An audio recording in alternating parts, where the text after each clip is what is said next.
On my birthday, instead of giving me a present, my parents gave it to my sister and told me I didn't deserve anything. I walked away without saying goodbye. 5 years later, they showed up at my home. "Your place is too big. Your sister Lila is the one who deserves it," they said. My stepfather added, "The money you have came from this family. You need to share." But what they didn't know was that I already knew the truth. That they had forged my biological father's signature to steal the life insurance he left for me alone. And what they never expected was that I had the evidence laid out on the table. I had stayed silent for years, but if they came here today, then it was time for them to pay the price.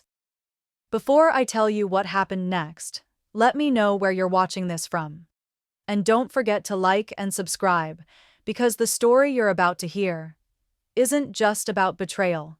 It's about how one woman reclaimed the truth and rebuilt her worth, one step at a time. I'm Elena, 26 years old, currently the owner of a cafe in Boulder, and I just bought my first apartment in Lodo, Denver. But everything began on my 21st birthday. Back then, I was a senior marketing student at the University of Colorado, juggling school with a part-time job for a cold brew brand. I lived in Colorado Springs with my mother, Marissa, an insurance accountant, my stepfather Paul, a chronically underachieving property manager who acted like he was important, and my sister Lila, 2 years younger than me, majoring in communications and dreaming of becoming an influencer. In that house, Lila was always the center, the cherished one, while I was just a shadow. People always said I was too quiet, lacking social grace, studious but not as clever as your sister. They called me Dull Elena. That year, my birthday was in the cramped living room, everyone chatting and laughing while I nervously hoped to be given a new laptop for school and work. But my mother placed the gift box in Lila's hands and said, "Elena doesn't deserve it." Paul sneered and said coldly, "This family should invest in the one with more potential." Everyone laughed like it was normal.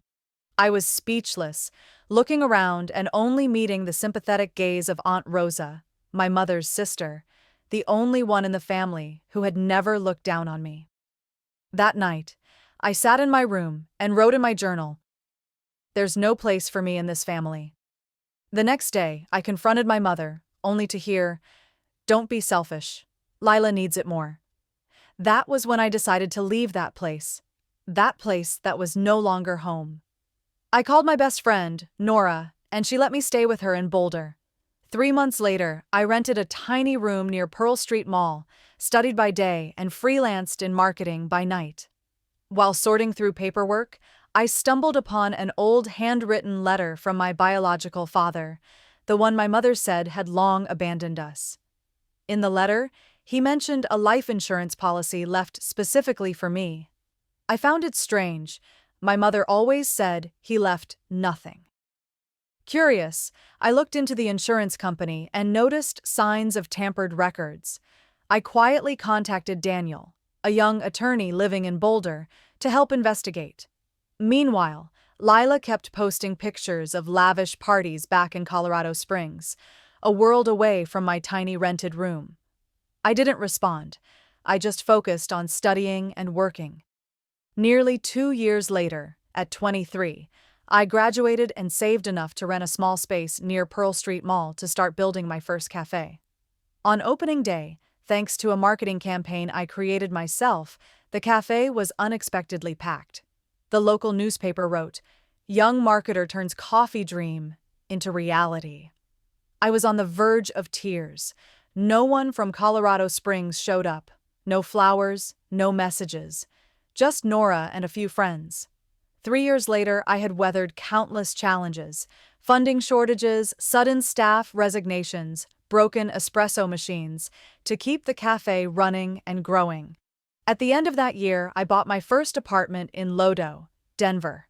When I signed the ownership papers, I started hearing rumors from relatives that my mother and Paul were facing financial difficulties, and they brought up that old life insurance policy again. I said nothing. I just stayed silent, because I was waiting for the day the full truth would come to light. On my 26th birthday, the cafe in Boulder was just as busy as usual. I was checking new online orders when I received a message from my mother. After nearly 5 years of silence, the message simply read, "Meet me. It's very important."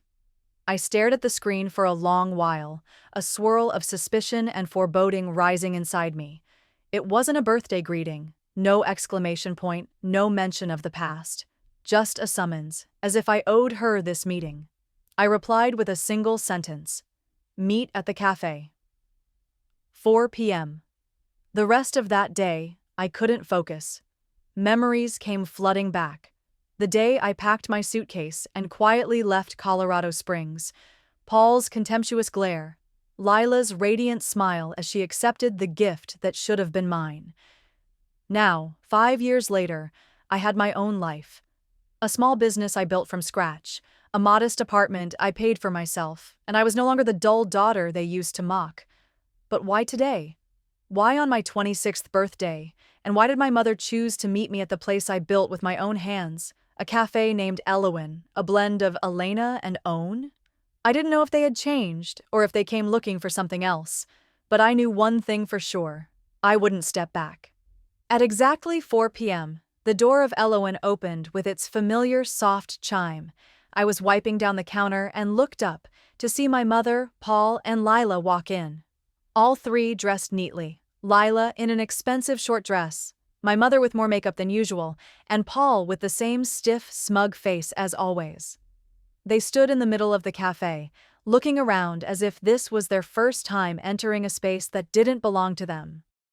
I walked over and said calmly, "Take the corner table. It's quieter." They sat down, but I remained standing, like a shop owner speaking to customers, not a daughter receiving her family. My mother glanced around and smiled faintly. "Your cafe? It's quite pretty." Paul nodded, eyeing the wooden ceiling and espresso machine. "Must cost a lot to keep this place running, huh?"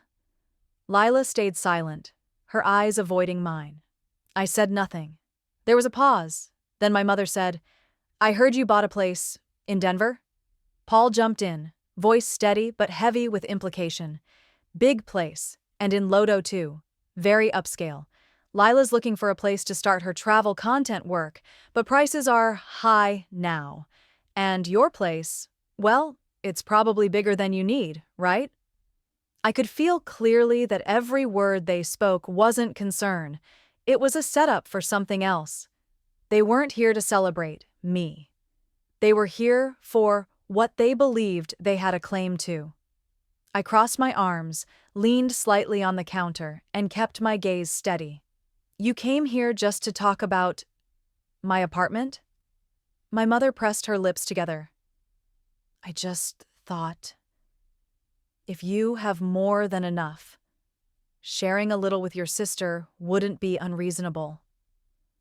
I looked at them, the very people who once stripped everything from me, now sitting in my cafe, starting to make demands. I wasn't the same Elena anymore. Not anymore. Paul leaned forward with his arms on the table, trying to dominate the space between us. His voice was even, but laced with veiled threat. "Truth is, Elena, the money you have, it came from this family." I froze. My mother kept her eyes down like a messenger, while Lila fiddled with a delicate necklace around her neck, avoiding my gaze. Paul continued, eyes fixed on me. "After your real father died, who took care of you? Who raised you, paid for your education? Without your mother and me, how would you have survived? Gone to college? Had what you have today?" I let out a quiet laugh, not from amusement, but a reflex from being pushed to the edge. I looked Paul in the eye for the first time. No more avoiding, no more fear. "You mean the life insurance money my father left me?" Paul flinched for a moment, then quickly masked it. "You shouldn't say that. What your father left? The family used it for everyone." I stepped away from the counter and walked toward their table, stopping just where he had to look up at me, my shoulders straight, my voice calm, but each word cutting through the air. I want to hear it from my mother, not you. Marissa looked at me, her eyes clouded. Elena, I just wanted to keep things stable. Paul handled the paperwork. I didn't interfere. I paused for a few seconds. Then the question came, like a tiny needle, but sharp enough to pierce every false layer. You told me Dad left with nothing, but you hid his handwritten letter to me. And now Paul says I should share the money. That was never his to begin with? No one answered. No one laughed like they used to. The cafe fell into a moment of stillness, broken only by the sound of the grinder and a few glances from regulars. I stood there, knowing this confrontation had only just begun. But this time, I would not back down.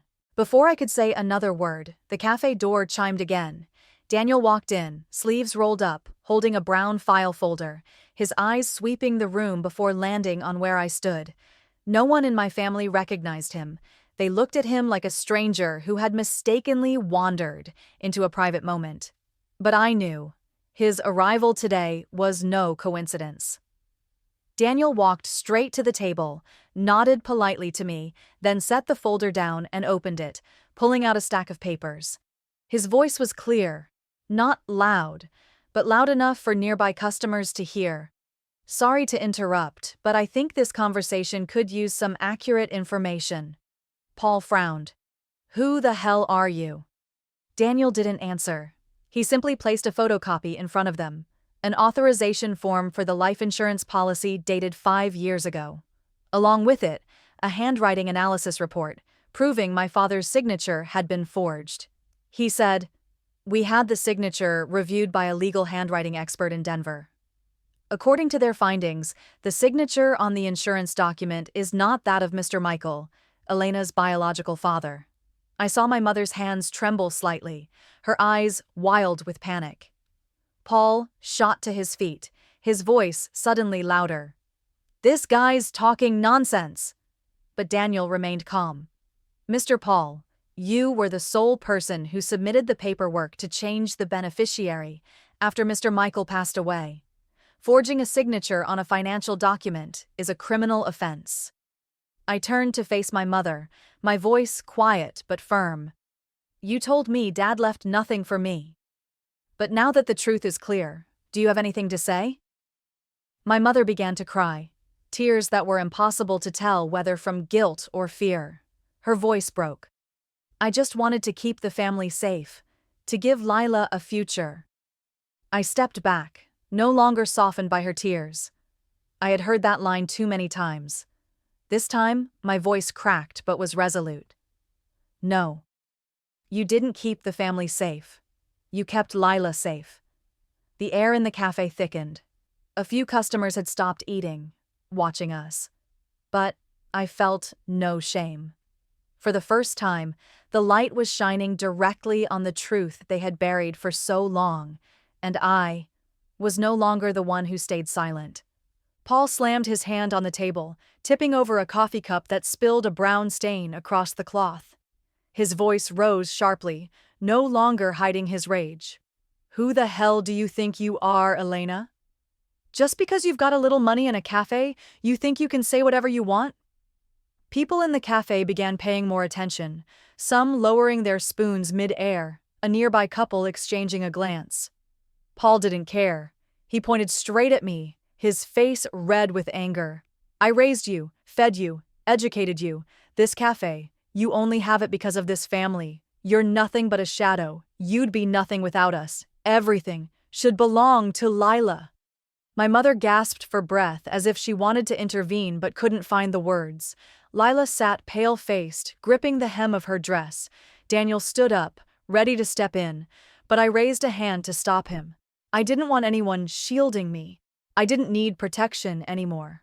I looked Paul in the eye, the man who once called me a burden, who stood behind my mother and took everything my father left me.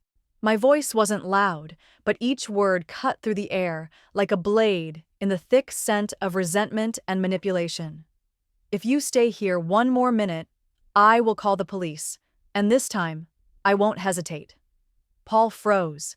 His eyes darted around the cafe. where every gaze now seemed to demand justice on my behalf.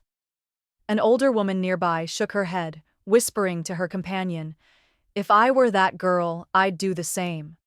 Paul turned to look at my mother, but she avoided his gaze. Then, without another word, he shoved back his chair and stormed out. My mother rushed after him, but before she reached the door, she looked back at me, her eyes a tangle of anger, shame, and something that looked like loss. Lila stood up last, staring at me for a long moment, her lips trembling but silent. When the cafe door closed behind them, the room slowly returned to soft music and the smell of coffee. But I knew, from this day on, everything had changed. No more family performance, no more silence from me, and most of all, no one would ever again take away my right to live with dignity. I straightened my back, took a deep breath, and looked around at the faces still quietly watching. Some avoided my gaze, some nodded gently. I took a step forward, bowed slightly. "I'm sorry for disturbing your peaceful space." The words came from the bottom of my heart, not out of regret, but because I knew this cafe was a place people came to for calm, not to witness a heavy family showdown. But then, a woman in her 60s, with gray hair pinned neatly back and wearing an olive cardigan, walked up to me. She stopped in front of me, her eyes full of emotion, her voice trembling but clear. "You're brave. That's something I couldn't be when I was young. I wanted to say the same things, to my parents, but I didn't dare. Thank you for speaking the truth so many of us have buried inside." I froze, my throat tightening, unable to speak. Her words weren't consolation. They were acknowledgement. An old scar from a previous generation, now seen, now carried forward by the courage of the present. A staff member quietly placed a hand on my shoulder before walking away without a word, as if to say, "Everyone saw, and everyone understands." I washed my hands, changed my apron, and tidied everything as usual. But inside, I was still trembling. Not from fear, not from anger, but from the emptiness left behind after a great storm. I had said what needed to be said, laid bare the truth that had long been hidden. Yet deep in my heart, a part of me had still hoped they would apologize, acknowledge their wrongs, maybe change. But no. They left in silence and wounded pride. That night, the cafe closed late. I sat alone at the corner table, the same spot that, only hours earlier, had been a battleground. My coffee had gone cold without me noticing. My phone buzzed gently. It was a message from Lila, a single line. "I didn't know. I'm ashamed." I stared at those words for a long time. I didn't reply. I wasn't angry, but I wasn't ready to forgive. Because between Lila and me, some things can't be undone with just an "I didn't know." I turned off the screen, stood up, and looked around the cafe. Every chair, every brick wall, every hanging plant, all of it was built from my sweat, my tears, and the loneliness I endured. This is my world. And no one has the right to walk in and claim what they never helped build. The next morning, just as I was unlocking the cafe doors, Lila was already there. No makeup, no glamorous outfit, just an oversized hoodie, plain jeans, and red, puffy eyes like she hadn't slept all night. She stood tucked against the side of the doorway, eyes not daring to meet mine. I didn't invite her in. I didn't send her away either. I just walked past her, flipped on the lights, turned on the music, and started setting up the counter like always. A moment later, I heard soft footsteps approaching. Lila stood in front of the counter, her voice small and trembling. "I didn't know about the insurance money, I swear. I thought everything was normal." I didn't answer. I just looked at her, waiting for something more, something real, not a quick denial. Then Lila sat down, clasped her hands together, and began to speak. Her voice was broken, but every word hit deep. In my freshman year of college, I was told I got a full scholarship from the Colorado Development Fund. I was so happy, thought it was all from my own effort. But a few months later, I overheard a phone call and found out the original application was yours. Paul used your information to submit it. After it got approved, he forced me to sign a new set of documents to transfer the scholarship into my name. Mom knew, but she stayed silent. I froze. It felt like someone had poured ice down my spine. Lila looked at me, her eyes wet, and for the first time, she was no longer the social media darling, but just a younger sister peeling off each layer of facade. He said you had a job already, didn't need the scholarship anymore, and I had to have the title, the platform to stand out. I was scared. I didn't dare say no. I sat down, my heart sinking. All these years I thought I had been alone in that house. But Lila had been a victim, too. The difference being that she was shielded by privilege, while I was abandoned in silence. But the truth remained. She had stood with them. Until yesterday. I looked into her eyes and said slowly, "You don't need to defend anyone. But you have to take responsibility for what you kept quiet about." Lila nodded, tears spilling out, not as an appeal for forgiveness, but as a bowing of the head to begin learning how to grow up. I didn't hug her. I didn't forgive her. But I knew. From here on, nothing would ever be the same again. After the conversation with Lila, I entered a prolonged state of silence that lasted 3 days, not from pain, but because I was weighing every step, not letting emotions lead anymore, but allowing justice to speak. Over the years, I had let too many things go. From the laptop that never made it into my hands, to the stolen scholarship, to the life insurance my father left that was forged and quietly disappeared. But this time, I would not stay silent. Daniel and I began reviewing all the documents, not just the insurance policy, but financial records, my father's handwritten letters, and the scholarship information from Colorado. Daniel was clear. Forging a signature to change a life insurance beneficiary is considered fraud and could be prosecuted. But we need to prepare carefully, because if they fight back, it will get complicated. I nodded. I wasn't seeking revenge. I only wanted to reclaim what was rightfully mine, and to protect the rest of my life from those who had once manipulated me under the name of family. Meanwhile, my mother began sending emails. At first, just a few lines of justification. I never meant for things to turn out this way. Then, shifting to subtle blame. "You're making everything so tense. This could have been resolved within the family." Later came handwritten letters sent by post, longer, more convoluted, laced with emotion and guilt. I didn't respond. I forwarded everything to Daniel. He meticulously sorted them and attached them to the case file we were preparing to submit to the civil court in Denver.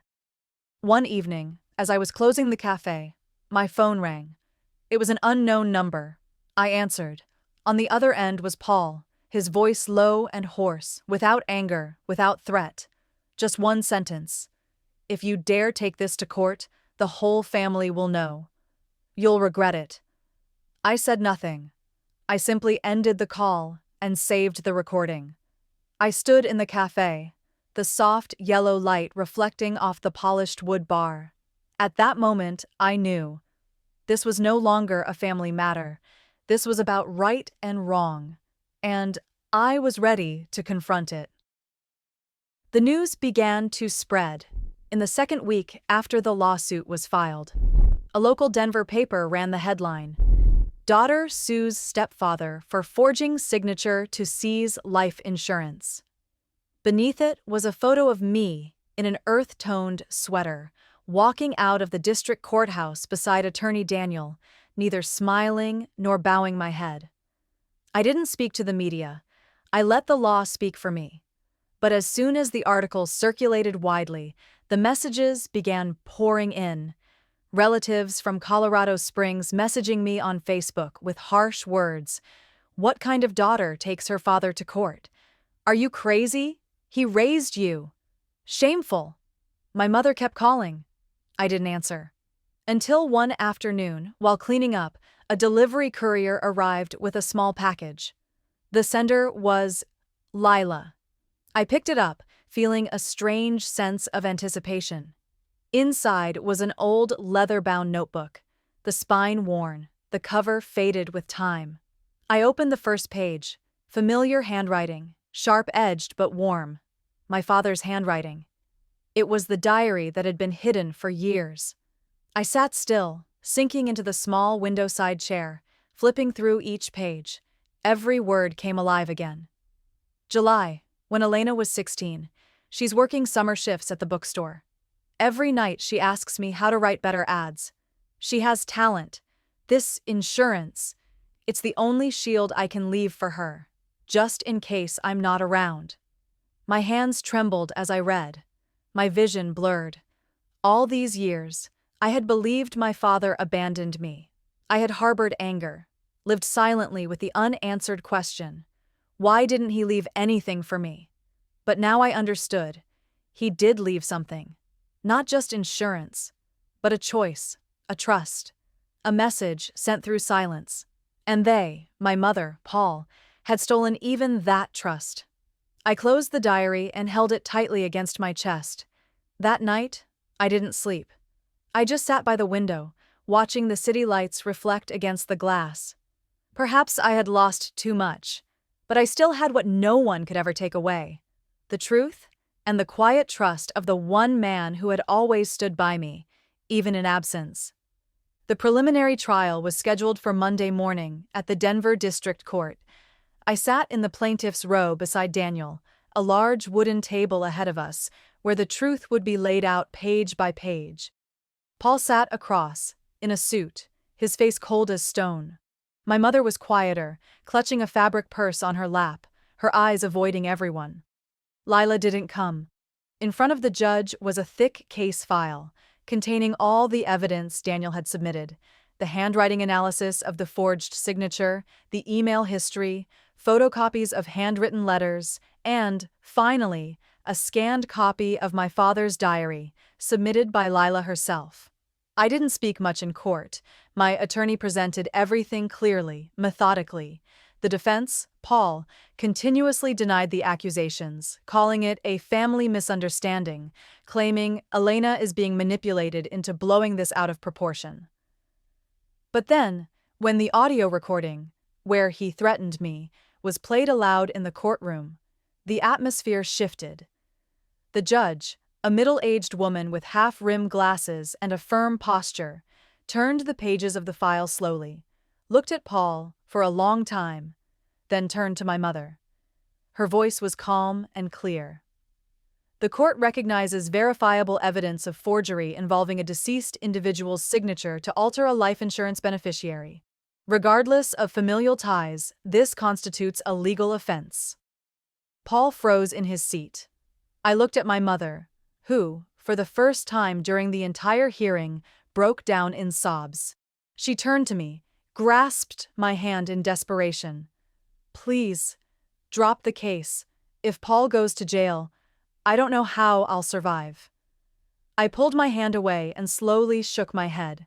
My voice wasn't loud, but every word struck like metal. I've lived without the truth for 26 years. Now, I choose justice. In the end, the judge ruled. Paul was guilty of document forgery, sentenced to probation and a civil fine. The full life insurance amount would remain under the name of the original beneficiary, me. My mother lowered her head, tears falling into her hands with no one left to wipe them away.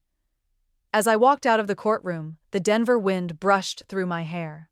The sky was clear blue, as if, for the first time in years, my memories were no longer clouded by lies. I wasn't exactly happy, but I felt light, as though, finally, I had reclaimed what my father had always wanted me to have: a life built on my own 2 feet. With my own name. I returned to Elowin the next morning, as usual, brewing coffee, turning on the lights, arranging dried lavender vases on the tables, but nothing felt the same.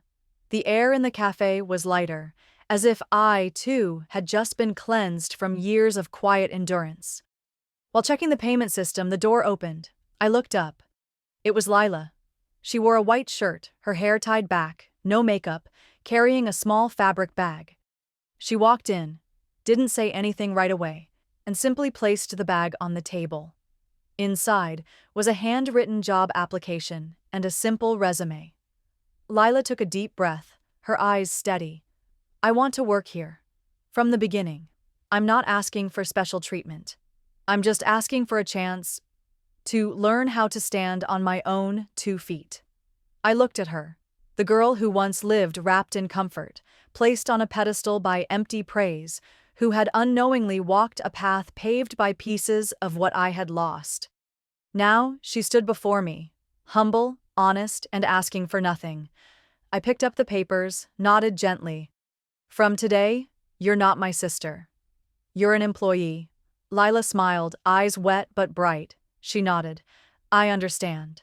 And from that day, she began work like any other new hire, learning to brew coffee, wipe tables, greet customers, and, most importantly, how to listen in silence. There were days she spilled milk, days customers complained about slow service, but she didn't give up. I didn't praise her. I didn't go easy. But once, as she stood washing cups in the golden afternoon light pouring through the window, I realized something had changed. Not just in her, but in me. For the first time, I no longer saw Lila as a symbol of privilege, but as a young woman learning to step outside her comfort zone to find herself. And I, too, was learning how to forgive without forgetting, how to believe again in a relationship that once broke me. A few weeks after the trial, I received a handwritten letter, this time not full of blame or persuasion, just a short line. I want to come to the cafe. Just to see you. I didn't reply, but on that Sunday morning, as sunlight trickled over the western mountains of Boulder, I knew she would come. And she did. Around 10 a.m., the door opened. My mother, Marissa, walked in. She wore an old beige sweater, hair tied back, no makeup, looking smaller than I remembered. She stood at the doorway, her gaze uncertain like someone lost in memory. I didn't go to greet her. I just kept wiping the counter, as I always did. Lila was arranging pastries in the display case. She froze for a moment upon seeing her, then returned to her task. My mother slowly walked toward the counter, then stopped. Said nothing. Neither did I. A long pause, long enough for the space between us to feel like more than a few steps. Years of silence, covered in the dust of hope and betrayal. Finally, she spoke softly. Are you okay? I looked at her. That face, the woman who gave birth to me, yet stood still as I was pushed to the edge of my own home.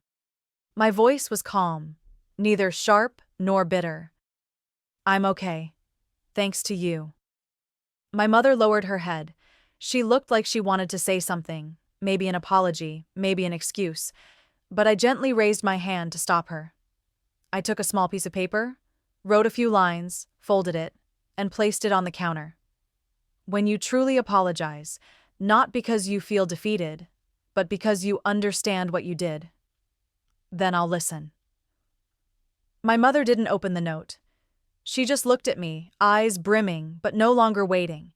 Then she turned and walked out. No dramatic tears, no desperate hugs, no belated confessions. Just a brief encounter between 2 women who were once mother and daughter, now 2 separate worlds named truth and distance. I stood there, watching her figure fade beyond the glass, and for the first time, I didn't feel pain. I just felt peace. 1 year after the trial, Alawan in Boulder was no longer just a small cafe tucked in the street. It had become a familiar haven for students, office workers, single mothers, and elderly folks who liked reading in the morning. Each cup of coffee here wasn't just brewed with a signature recipe, but with something more, something not listed on the menu, but felt by everyone who came. Quiet strength, resilience, and belief in healing. And then one April afternoon, I officially cut the ribbon to open our second location in Lodo, Denver, the place where I once bought my first apartment, and also where I was once considered the leftover of the family. There was no trembling like the first opening day. This time, I stood firm before dozens of guests, regular customers, old friends, past and current employees, and people who had read my story in the paper. In my hands wasn't a grand opening discount sign, but a framed pledge posted outside the cafe. We don't just serve coffee. We create a space where you can be fully yourself. When I spoke, I didn't need a microphone. Everyone listened in silence. I used to think family was where you were born, but I've since learned family is where you're respected. Applause followed, not loud, but real, not out of pity, not from fleeting admiration, but because they saw themselves in this journey, people who had once fallen, once been dismissed, but chose to rise and build something in their own name. In the crowd that day, I saw Nora filming with her phone, Daniel smiling from the back, and Lila in her barista uniform, handing out drinks to guests, nodding when our eyes met. No words needed. We understood. This wasn't just business expansion. It was the expansion of a life once shrunk by others' judgment, now blooming with the voice within. That evening, after the last guest left, I stayed behind, in the space still fresh with the scent of wood and roasted beans. Rows of tables shimmered under the slanting golden light from the large glass windows overlooking Lodo. I slowly walked to a corner near the bar where I had hung a black and white photo, singular and simple. My father, Michael, sitting in a Colorado field, holding a notebook, gazing into the distance. Not the prettiest picture, but the only one I managed to keep through it all. Below the frame, I wrote a single line. I am Elena, and I am enough. I stood there for a while, not crying, not speaking, just letting my heart be still. Completely still. Behind me, Daniel entered with Nora and a few close staff, carrying cookies and a bottle of sparkling cider. To Elowen, the second location, I turned, took the glass from Nora and raised it. To those who chose to rise. We clinked glasses. No loud cheers, just warm smiles, knowing eyes that this wasn't just a cafe. It was a resting place for those who had once been denied. I stepped outside, leaned gently on the wooden doorframe, watching my friends chatting inside, watching the golden lights reflect off the wooden floor. Outside, dusk had begun. The Rocky Mountains cast long shadows in the distance, quiet, majestic like memory. Like loss. Like all the things I never understood why they happened to me. But now I do. There are things we cannot stop, but we can choose how to rise after them. I don't need my family's approval. I don't need to prove anything. I only need to live true to the most honest part of myself. And that part has always been here, never gone.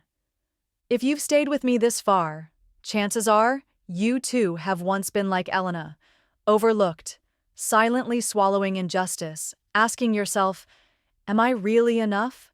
But remember, your true worth doesn't lie in others' approval. It lies in how you rise, how you protect the most honest part of yourself, even when others try to extinguish it.